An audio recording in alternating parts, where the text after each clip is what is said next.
ఆకాశవాణి జాతీయ వార్తలు చదువుతున్నది పీవీకేఎం లక్ష్మి. ముందుగా ముఖ్యాంశాలు. ఛత్తీస్గఢ్లో ఈ రోజు జరిగిన 2 వేర్వేరు ఎన్కౌంటర్లలో 30 మంది మావోయిస్టులు మరణించారు. నియోజకవర్గాల ప్రతిపాదిత పునర్విభజన అంశంపై విపక్షాలు నిరసన వ్యక్తం చేయడంతో పార్లమెంటు ఉభయ సభలు రేపటికి వాయిదా పడ్డాయి. కేంద్ర ప్రభుత్వం రైతుల సంక్షేమానికి కట్టుబడి ఉందని వ్యవసాయం, రైతు సంక్షేమ శాఖ సహాయ మంత్రి భగీరథ్ చౌదరి చెప్పారు. ఖేలో ఇండియా పారా గేమ్స్ 2వ సంచికను క్రీడలు, యువజన వ్యవహారాల శాఖ మంత్రి మన్సుఖ్ మాండవీయ ఈరోజు న్యూఢిల్లీలో ప్రారంభించారు. భారతదేశం సేవారంగం నుండి ఉత్పత్తి దేశంగా మారడానికి కృషి చేయాలని కేంద్ర మంత్రి అశ్విని వైష్ణవ్ అన్నారు. వార్తల వివరాలు. ఛత్తీస్గఢ్లో ఈ రోజు జరిగిన 2 వేర్వేరు ఎన్కౌంటర్లలో 30 మంది మావోయిస్టులు మరణించారు.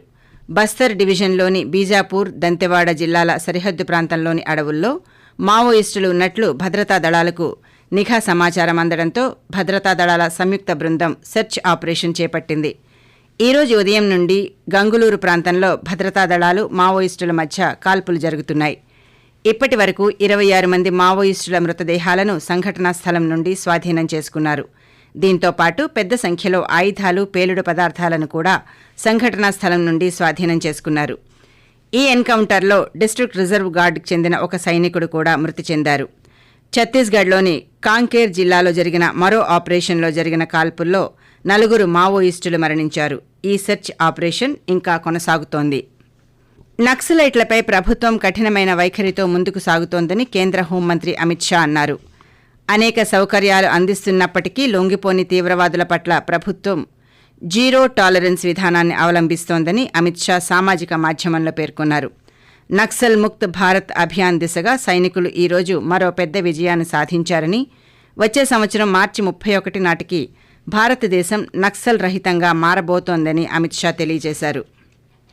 లోక్సభ, అసెంబ్లీ నియోజకవర్గాల ప్రతిపాదిత పునర్విభజనపై డీఎంకే మరికొంతమంది ప్రతిపక్ష సభ్యులు నిరసన వ్యక్తం చేయడంతో పార్లమెంటు ఉభయ సభలు రేపటికి వాయిదా పడ్డాయి.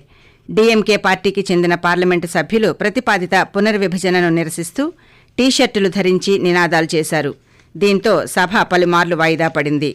నిరసన తెలుపుతున్న సభ్యుల వస్త్రధారణపై ప్రిసైడింగ్ అధికారి అభ్యంతరం వ్యక్తం చేశారు. తీవ్ర గందరగోళం నెలకొనడంతో సభను రేపటికి వాయిదా వేశారు. ఈ అంశంపై రాజ్యసభలో కూడా ఈరోజు వాయిదా పర్వం కొనసాగింది. కేంద్ర ప్రభుత్వం రైతుల సంక్షేమానికి కట్టుబడి ఉందని కేంద్ర వ్యవసాయం, రైతు సంక్షేమ శాఖ సహాయ మంత్రి భగీరథ్ చౌదరి చెప్పారు. ఈరోజు ఆయన పార్లమెంటు వెలుపల పాత్రికేయులతో మాట్లాడుతూ ప్రభుత్వం ప్రధానమంత్రి కిసాన్ సమ్మాన్ నిధి పథకాన్ని విజయవంతంగా అమలు చేస్తోందని, పంటల కనీస మద్దతు ధరను గణనీయంగా పెంచిందని పేర్కొన్నారు. అదేవిధంగా పంజాబ్ రాష్ట్ర ప్రభుత్వం శంభు ఖనౌరి సరిహద్దుల్లో నిరసన స్థలం నుండి రైతులను ఖాళీ చేయించడంపై మంత్రి స్పందిస్తూ కేంద్ర ప్రభుత్వం నిరసనకారులను తొలగించిందనే ప్రతిపక్షం ఆరోపణలను తోసిపుచ్చారు. పంజాబ్ పోలీసులు శంభు ఖనౌరి సరిహద్దుల వద్ద నిరసన తెలుపుతున్న రైతులను బలవంతంగా అక్కడి నుంచి తరలించారు. పంజాబ్ పోలీసులు శంభు సరిహద్దు వెంబడి పంజాబ్ వైపుగా ఉన్న మిగిలిన తాత్కాలిక నిర్మాణాలను కూల్చివేసి రహదారి మార్గ ప్రయాణాన్ని సుగమం చేయడానికి ఆపరేషన్ను తిరిగి ప్రారంభించారు. పంజాబ్ రైతులు ఢిల్లీకి వెళ్లకుండా నిరోధించడానికి నిర్మించిన సిమెంట్ బ్యారికేడ్లను హర్యానా పోలీసులు తొలగించడం కూడా ప్రారంభించారు. శంభు సరిహద్దు వద్ద సంవత్సరం పాటు మూసివేయబడిన శంభు అంబాలా రహదారిని క్లియర్ చేయడానికి జేసీబీ, ఇతర యంత్రాలను మోహరించారు. ఇదిలా ఉండగా శంభు ఖనౌరి చెక్పోస్టుల నుండి రాష్ట్ర ప్రభుత్వం రైతులను ఖాళీ చేయడాన్ని పారిశ్రామికవేత్తలు, సాధారణ ప్రజలు స్వాగతించారు. చెక్పోస్టులను తెరవాలనే నిర్ణయాన్ని స్వాగతిస్తూ పంజాబ్ రాష్ట్రం ప్రతి నెల 1,500 కోట్ల రూపాయల నష్టాలను చవిచూస్తోందని లూధియానాకు చెందిన ఎంఎస్ఎంఈ ఫోరం అధ్యక్షుడు బాదిష్ జిందాల్ అన్నారు. ఖేలో ఇండియా పారా గేమ్స్ 2వ సంచికను కేంద్ర క్రీడలు, యువజన వ్యవహారాల శాఖ మంత్రి మన్సుఖ్ మాండవీయ ఈరోజు న్యూఢిల్లీలోని ఇందిరాగాంధీ ఇండోర్ స్టేడియంలో ప్రారంభించారు. 6 విభిన్న క్రీడా పోటీలలో మొత్తం 1,300 మందికి పైగా పారా అథ్లెట్లు పాల్గొనున్నారు.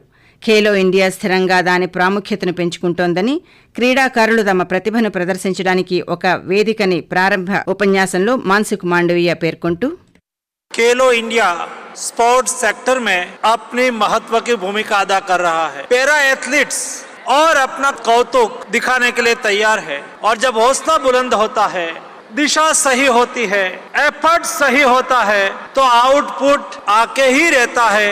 उसका best example last para Olympics है। हमारे पैरा एथलीट्स ने 29 मेडल जीत के देश को दिखा दिया है और उन्होंने मोदी जी को विश्वास दिलाया है।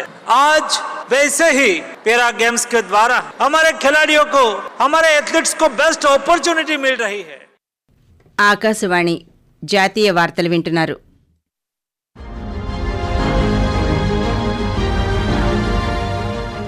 Animation, cinema, gaming, comics, advertising వంటి సృజనాత్మక రంగాలలో యువత నైపుణ్యాలను అంతర్జాతీయ వేదికపై నిలిపేందుకు రూపొందించిన world audio visual entertainment summit waves సదస్సు ముంబై వేదికగా మే 1వ తేదీ నుంచి ప్రారంభం కానుంది.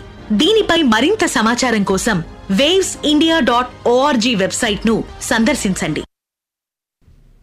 ప్రధానమంత్రి నరేంద్ర మోదీ తన మనసులోని భావాలను ఆకాశవాణి ద్వారా దేశ ప్రజలతో పంచుకునే మన్ కీ బాత్ మనసులోని మాట కార్యక్రమం 120వ సంచిక ఈ నెల 30వ తేదీ ఆదివారం ప్రసారమవుతుంది.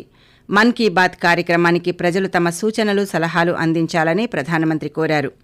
ప్రజలు తమ స్వర సందేశాలను 1800117800 నంబర్కు ఈ నెల 28వ తేదీ సాయంకాలం వరకు పంపవచ్చు. ప్రపంచ వేదికపై భారతదేశాన్ని మరింత ఆకర్షణీయమైన భాగస్వామిగా మార్చేందుకు ప్రభుత్వం ప్రయత్నాలు చేస్తోందని విదేశాంగ మంత్రి డాక్టర్ ఎస్ జైశంకర్ తెలిపారు. సిఐఐ భాగస్వామ్య సదస్సులో ఈరోజు ఆయన అమెరికా, చైనా ఉద్రిక్తతలు, రష్యా ఉక్రెయిన్ వివాదం యొక్క ప్రభావాలు, ప్రపంచ దక్షిణాది దేశాలు ఎదుర్కొంటున్న సవాళ్లను ప్రస్తావించారు.